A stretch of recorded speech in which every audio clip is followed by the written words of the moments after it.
Muy buenos días a todos. El día de hoy vamos a dar continuidad al tema que habíamos iniciado la sesión pasada.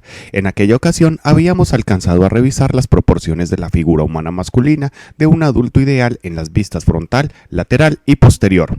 A continuación revisaremos el mismo asunto, pero para la figura femenina. Para empezar, debo destacar que el ser humano es uno y que las diferencias entre la figura femenina y la masculina son en realidad pocas, por lo que la mayoría de las instrucciones serán las mismas.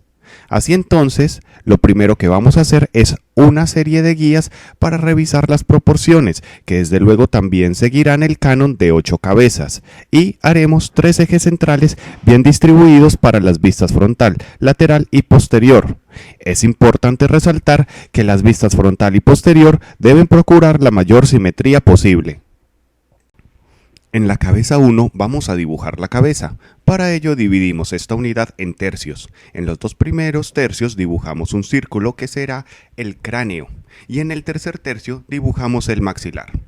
La segunda cabeza también la dividimos en tercios y tomamos el primer tercio como la ubicación de la clavícula, la altura de los hombros y el inicio del tronco.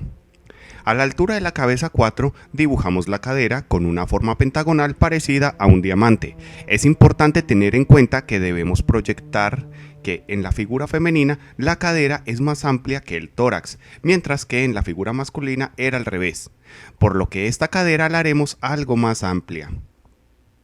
Asimismo, el tórax debe ser más estrecho que el que dibujamos para el hombre, con cerca de un ancho de 1,5 veces el ancho de la cabeza, a la altura del pecho.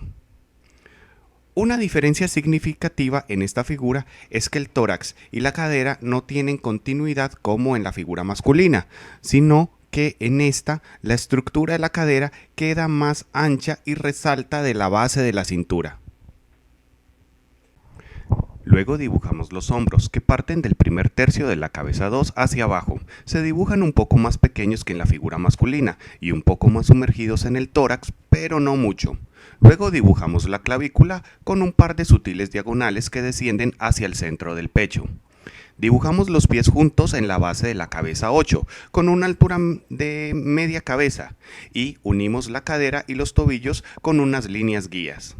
Estas deben quedar en una sutil diagonal. En la base de la cabeza 6 dibujamos las rodillas. Estas deben tocarse y llegar hasta la mitad de la cabeza 6. Las manos las dibujamos en el área de la cabeza 5, justo por debajo de la línea base de la cabeza 4, y unimos las manos a los hombros. Debemos recordar que la figura no tiene trayectos rectos, sino una estructura ondulatoria, que es de hecho más evidente en la figura femenina. El codo debemos dibujarlo entre la cabeza 3 y 4, siguiendo la guía del brazo. Debe ser grueso, pero en general los brazos femeninos son más delgados que los masculinos. El antebrazo lo dibujamos definiéndolo con una curva continua en la parte exterior y una curva en forma de S en la parte interior, resaltando los músculos cercanos al codo, pero recordando que la forma en general debe ser delgada. Luego, definimos el brazo con un esquema base del bíceps que debe ser delgado. Y le damos forma a los deltoides con una forma angulosa que suaviza la unión entre el círculo del hombro y el bíceps. Dibujamos un esquema básico para las manos. Con que sean legibles está bien, pues luego tendremos la oportunidad de profundizar en este tema. Con respecto a las piernas, debemos recordar que en la figura masculina dibujamos la parte del muslo algo más ancha que la parte de la pantorrilla. Pues bien, en la figura femenina estas diferencias son aún mayores, pues las piernas de las mujeres son algo más cónicas que las de los hombres. También a la altura de la zona púbica son algo más separadas. Dibujamos los muslos un poco más anchos a la altura media de la cabeza 5. Para dibujar la parte inferior de las piernas, debo dibujar unas guías en diagonal. Con base en estas guías puedo dibujar los músculos de la pantorrilla, que es más ancha en la parte superior y que en su parte interior es más baja y en su parte exterior más alta. De igual manera, el tobillo interior es más alto y el exterior más bajo.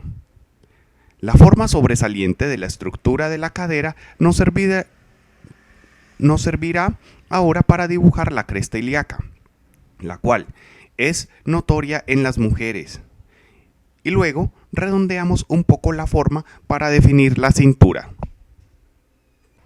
Suavizamos un poco la forma del rostro y dibujamos el cuello, que debe ser algo más delgado que en la figura masculina, pero no demasiado. Y por detrás del cuello, desde los hombros, dibujamos el trapecio. Este debe tener poca altura en la figura femenina y no alcanzar la base de la cabeza 1, como en la figura masculina. Para dibujar los senos, debemos hacer primero unas guías diagonales que desciendan desde el centro del segundo tercio de la cabeza 2 y pasen por el centro del tórax a la altura de la base de la cabeza 2. Los senos los dibujamos como óvalos en diagonal, más o menos cercanos al círculo. Estos deben quedar cerca el uno del otro, pero no tocarse. Redondeamos un poco algunas formas. Dibujamos un volumen muy general para el pelo y dibujamos un rostro. Este tema lo trabajaremos con mayor detalle más adelante. Por ahora, hagamos lo mejor que podamos. Para dibujar la figura de perfil, iniciamos por dividir la cabeza 1 en tercios. En los dos primeros tercios definimos con un óvalo el cráneo y a partir del tercero definimos el maxilar y lo unimos con una línea vertical al cráneo formando el rostro. Luego dividimos la cabeza 2 en tercios. Luego dibujamos el pie a la base de la cabeza 8 y lo proyectamos hacia adelante. El largo del pie es equivalente a una cabeza de alto y la altura del pie va hasta la mitad de la cabeza 8. A la altura de la cabeza 4 dibujamos la cadera como un círculo un poco desplazado hacia atrás y a partir del primer tercio de la cabeza 2 hacia abajo dibujamos el tórax con una forma parecida a la de una fresa, recordando que en la figura femenina esta parte es algo más angosta que en la masculina y más angosta que la cadera. Conecto la cadera con el tobillo por medio de una línea y a la mitad, en la base de la cabeza 6, dibujamos la rodilla, la cual mide media cabeza de altura, y dibujamos el volumen del muslo entre la rodilla y la cadera, haciéndolo ligeramente más ancho arriba a la altura media de la cabeza 5. Antes de continuar, debemos recordar que el cuerpo tiene una estructura ondulatoria y debemos procurar no perderla. Dibujamos la rodilla. Luego dibujamos la parte inferior de la pierna, la cual debe ser más delgada que el muslo. Por la parte frontal la defino con una sutil curva cóncava y por la parte posterior la defino con una curva en forma de S, que resalta los músculos de la pantorrilla, más o menos a la altura media de la cabeza 7. Defino la zona lumbar con una curva cóncava pronunciada. Comparo la altura que usé en la vista frontal para definir la cresta ilíaca y la defino con una curva en forma de S que se une al muslo. Luego defino el abdomen con una leve curva convexa que se une al pecho. Desde el primer tercio de la cabeza 2 y ajustado a la parte posterior del tórax dibujo el hombro. No llega hasta la base de la cabeza 3, pero casi. Justo por debajo de la base de la cabeza 4 dibujo la mano y entre la cabeza 3 y 4 dibujo el codo. El antebrazo lo definimos con una curva leve en la parte posterior y con una curva en forma de S en la parte anterior, resaltando los músculos cercanos al codo. Además, recordando que los brazos en las mujeres se dibujan más delgados. Luego, dibujamos un bíceps delgado para terminar de definir la forma general del brazo.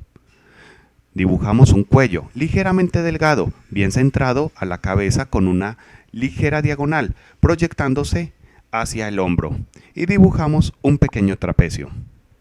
Para dibujar el seno, desde la axila dibujamos una diagonal descendente que pase cerca del cruce de la línea del pecho y la base de la cabeza 2.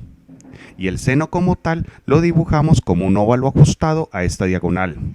Por último, le dibujamos el rostro y hacemos un esquema básico del pelo. Pulimos algunos detalles y listo. El esquema para la vista posterior es casi idéntico al esquema para la vista frontal, por lo que solo enunciaré las diferencias. A la altura de la cabeza 4 dibujamos el glúteo de esta forma, rebasando ligeramente hacia la cabeza 5. Luego dibujamos los omóplatos, más o menos a un tercio de la cabeza 3. Definimos el deltoides con algunas formas angulares. Desde los hombros dibujamos el trapecio, no muy alto, y por detrás de este dibujamos el cuello, que si bien es más delgado que el del hombre, debemos tener cuidado de no caer en la caricaturización. El antebrazo se dibuja con una curva continua en la parte exterior y con una curva en forma de S en la parte interior, resaltando los músculos cercanos al codo. Luego, terminamos de definir el brazo con un bíceps, recordando a rasgos generales que los brazos femeninos deben ser delgados. Luego, dibujamos un volumen general para el pelo. Definimos la parte posterior de las rodillas y listo. Eso es todo por ahora. Hasta pronto.